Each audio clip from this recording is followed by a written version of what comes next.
Assalamualaikum warahmatullahi wabarakatuh. Halo para lovers and haters, dimanapun Anda berada, baik yang ada di alam nyata maupun alam gaib. Apa kabarnya? Salam cerdas bersupranatural. Ingat, dimanapun Anda membeli azimatnya, Mbak Wira sediakan edukasinya, dan edukasi ini sifatnya gratis.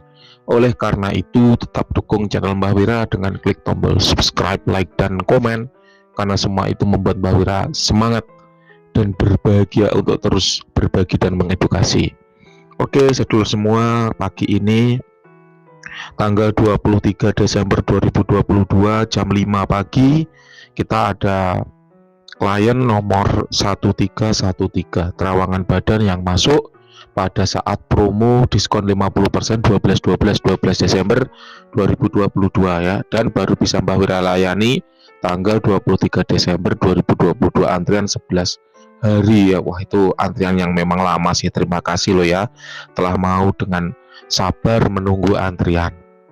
Baik sedulur semua, kita langsung saja. Untuk yang pertama, terawangan badan itu akan kita bagi menjadi 4 bab. Yang pertama kita bicara energi dulu. Energi seseorang secara garis besar dapat dibagi menjadi 3. Yang pertama yaitu orang-orang dengan karakter energi yang rendah. Siapa itu? Yaitu mereka yang sedang sakit baik medis maupun non medis. Ini cukup banyak ditemui ya. Ada orang-orang yang merasa kesurupan, ketempelan, merasa kena guna-guna, merasa kena kiriman gaib, merasa kena pelet, merasa kena santet, dan seterusnya, merasa tubuhnya sakit ya. Tapi kalau diperiksakan secara medis nggak ketemu penyakitnya. Nah, ini Mbak Wira mencoba memeriksanya secara magic. Nah, ternyata untuk klien nomor 1313 ini tidak ada masalah secara magic. Jadi Mbak Wira tidak menemukan adanya gangguan energi, karena biasanya kalau orang itu terkena gangguan magic, itu yang terkena sukmanya dulu. Nah, sukma itu berwujud energi. Jadi ketika sukmanya itu terganggu, maka dapat dilihat dari energi yang terpancar dari si sukma itu. Nah, energi yang dipancarkan oleh sukma itu bisa kita rasakan melalui olah energi. Dari aura juga akan kelihatan, karena aura adalah manifestasi energi. Jadi sebetulnya cukup mudah untuk mendeteksi gangguan magic ya. Nah, apabila tidak ada gangguan magic seperti klien nomor 1313 ini kan nggak ada nih gangguan magic, kemudian dia tetap merasa sakit, maka arah yang terakhir yaitu di psikologis ya. Jadi kalau guru saya di SLS itu mengatakan, oh ini gangguan psikologis. Jadi psikosomatis ya, traumatik, entah apa yang dia alami memicu keyakinan dia merasa sakit. Ya, itu keyakinan aja.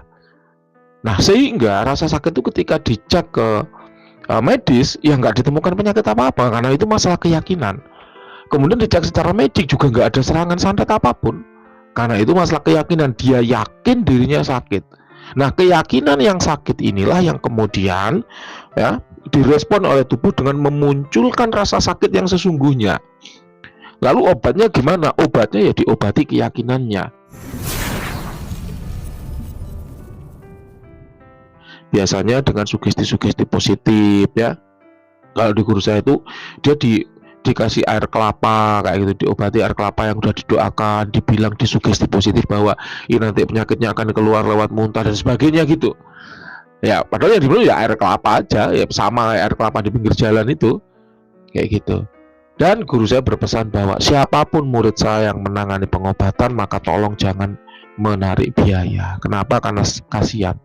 Orang sakit itu berobat udah banyak uang yang dia keluarkan, sehingga tolong jangan menarik biaya. Itulah kenapa kalau untuk terawangan badan kok ditemukan ada penyakit magic, Mbak Wira kok bisa menangani, sekiranya bisa membantu, maka Mbak Wira bantu dan itu gratis ya. Seperti pada terawangan sebelumnya itu dia ketempelan jin liar, Mbak Wira mau menemui dan itu gratis, benar-benar nggak ada biaya apapun. Nah ya, sesuai amanah dari para guru lah, intinya kayak gitu. Jelas ya. Jadi teman-teman semua perlu tahu bahwa sakit itu nggak cuma ada dua, nggak cuma medis dan non medis, tapi juga ada psikologis ya. Nah, ini yang perlu kita waspadai. Kenapa? Karena kalau masalahnya adalah sakit psikologis, psikologis itu berarti dia meyakini dirinya sakit. Nah itu ya agak susah juga ngobatinya, karena masalah keyakinan itu gimana, kita kan nggak bisa memaksa keyakinan seseorang, kayak gitu. Kayak jelas ya. Jadi di sini untuk 1313 aman ya. Yang kedua yaitu orang-orang dengan energi yang tinggi. Siapa itu? Yaitu mereka yang gemar tirakat, ya, menempa diri olah rasa, baik berupa meditasi, wirid, puasa, bertapa ataupun upaya-upaya tempa diri lainnya. Nah, ini juga sekaligus menjawab ya. Kemarin ada yang bertanya kepada Mbah Wira, "Mbah, apa bedanya ilmu hikmah, kejawen, dan kasepuhan?" Kemarin Mbah Wira menjawab ilmu hikmah itu begini, ilmu kejawen itu begini, ilmu kasepuhan itu Mbah Wira tidak tahu karena belum menjalankannya. Nah, begitu sudah kemarin kan pagi juga ya Mbak Wira Rawang ya, jam 5 lebih ya, jam 6 kurang lah. Begitu Mbak Wira berangkat kerja, Mbak Wira ditegur, "Loh, bukannya kamu ini udah mempelajari ya ilmu kasepuhan?" Lah itu, ilmu sangkan paraning dumadi itu kan ilmu kasepuhan. Oh iya ya, Mbak Wira baru ingat gitu. Jadi ilmu kasepuhan adalah ilmu-ilmu kuno, ilmu-ilmu tua yang memang kalau orang zaman dulu dipelajari oleh orang-orang tua, karena dia adalah ilmu-ilmu yang gitu ya, prosesnya bukan untuk mencari kejadukan, bukan untuk mencari kekuatan fisik, kebal dan sebagainya, pelet dan sebagainya, bukan. Ilmu kasepuhan adalah ilmu-ilmu yang digunakan untuk proses memahami diri sendiri, memahami alam dan memahami Tuhannya dalam rangka mendekatkan diri kepada Tuhan. Jadi orang-orang yang belajar ilmu kasepuhan sudah tidak ada lagi perantara, seperti kita punya teman kodam, kita punya teman manusia, kita punya teman karyawan, kita mengharapkan bantuan dari kodam, mengharapkan bantuan dari teman, mengharapkan bantuan dari bank, mengharapkan bantuan dari orang tua, mengharapkan bantuan dari saudara. Kita pengen nyuruh atau berharap pada kodam, kita nyuruh berharap pada manusia, kita nyuruh berharap pada teman, kita nyuruh atau berharap pada orang tua, itu udah nggak ada. Dalam ilmu kasepuhan hanya ada aku dan Tuhanku. Itu ilmu kasepuhan. Nah, salah satu ilmu kasepuhan adalah ilmu sangkan paraning dumadi. Nah, ini Mbak Wira tidak bisa membahas secara rinci ya, karena memang ini salah satu ilmu kuno yang biarlah dia tetap menjadi rahasia, karena keunikan dari ilmu itu, kewingitan dari ilmu itu ada pada rahasianya.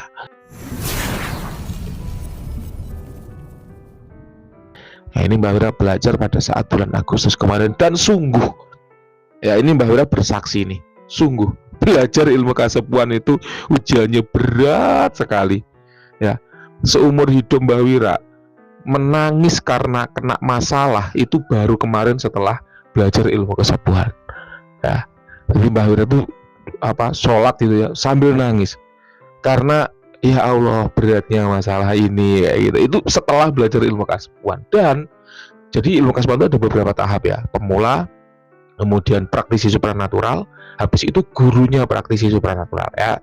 Tahapannya ya, pemula, praktisi supranatural, dan gurunya praktisi supranatural. Pada saat Mbak Wira belajar ilmu kasepuhan tahap pemula itu sudah ada ujiannya, berat juga sama ya. Kemudian pada saat belajar gurunya praktisi supranatural, jadi pemula dulu ya, pemula itu ada ujiannya.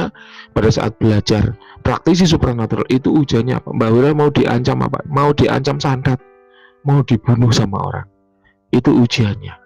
Lolos dari itu, nah, bertahun-tahun kemudian, itu tahun 2000 berapa ya Mbak Wira belajar ya, 2018 ya. Jadi Mbak Wira belajar yang level pemula itu 2015, terus level praktisi itu adalah 2018 ya. Itu mau diancam santet, mau dibunuh sama orang. Kemudian bertahun-tahun kemudian Mbak Wira mempelajari itu sampai mentok ya, sampai finish ya, sampai ketemu ujungnya. Kemudian di 2022 bulan Agustus kemarin Mbak Wira belajar level atasnya lagi. Itu waduh, gila sih ya, ujiannya luar biasa. Jadi benar-benar memisahkan unsur duniawi, benar-benar habis ya. Jadi asalku wangwung ora ono padang peteng kang ono wujud ingsun. Asalku wangwung itu artinya adalah asalku dari kehampaan, dari ketiadaan. Ora ono padang peteng, tidak ada gelap, tidak ada terang, tidak ada positif, tidak ada negatif, tidak ada, tidak ada tiada.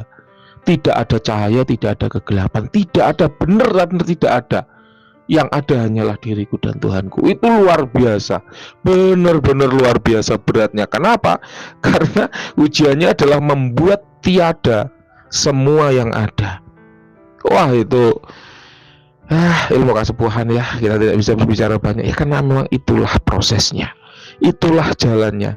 Ibarat kita UNAS kelas 6 SD, ya sulitlah bagi anak kelas 6 SD. Begitu UNAS SMP, ya sulitlah bagi anak SMP. Begitu UNAS SMA, waduh, sulitnya bukan main. Lomba kalau kita mempersiapkan ujiannya kan nggak akan sulit, betul nggak akan sulit. Tapi ya gimana? Namanya kita manusia. Manusia itu kan makhluk yang lemah. Ingat loh ya, tiada daya dan upaya kecuali atas pertolongan Allah semata. Jadi kalau nggak Allah yang menolong kita ya tiada daya dan upaya, tiada kemampuan yang kita miliki, tiada kesaktian yang kita miliki, tiada teman yang kita miliki, tiada harta yang kita miliki, tiada sahabat yang kita miliki, tiada apapun, benar-benar tiada apapun, melainkan atas pertolongan Allah Subhanahu wa Ta'ala. Nah ini loh, ilmu kasepuhan itu belajarnya sampai ke sana. Oke, kita cukupkan sampai ilmu kasepuhannya ini menjawab pertanyaan sedulur yang lain, Mbak. Seperti apa sih Mbak ilmu kasepuhan? Ya itu, Mbak Wira baru benar-benar ingat. Oh iya, itu kan Sangkan Paraneng Dumadi itu ilmu yang mengulas dari mana kita berasal dan kemana kita akan kembali. Ya, memang itu ilmu tua, hanya ada manusia, kita, aku, dan Tuhan saja. Nggak ada yang lain, nggak ada perantara apapun. Wah itu ya, semoga teman-teman sini berjodoh ya mempelajari itu. Tapi kalau Mbak Wira udah nggak nerima murid ya, ini udah 4 tahun Mbak Wira tidak menerima murid dari 2018, itu Mbak Wira udah nggak nerima murid sampai sekarang. Udah cukup Mbak Wira mengajari orang, biarlah Mbak Wira mengajari diri sendiri dan anak-anak Mbak Wira kelak, kayak gitu ya. Mbak Wira tutup proses penerimaan muridnya. Kalau sekedar edukasi tipis-tipis nggak apa-apa, tapi kalau untuk ijazahan, nah ini Mbak Wira batasi, benar-benar Mbak Wira batasi. Oke, kita kembali. Untuk klien nomor 1313 di sini Mbak Wira cek, Mbak Wira rasakan, Mbak Wira tidak menemukan ya keberadaan ilmu-ilmu tertentu yang dipelajari ataupun keberadaan khoda makhluk entitas gaib dan lain sebagainya di tubuhnya, sehingga oleh karena itu energi tubuhnya tidak tinggi ya. Yang ketiga yaitu orang-orang dengan energi yang biasa.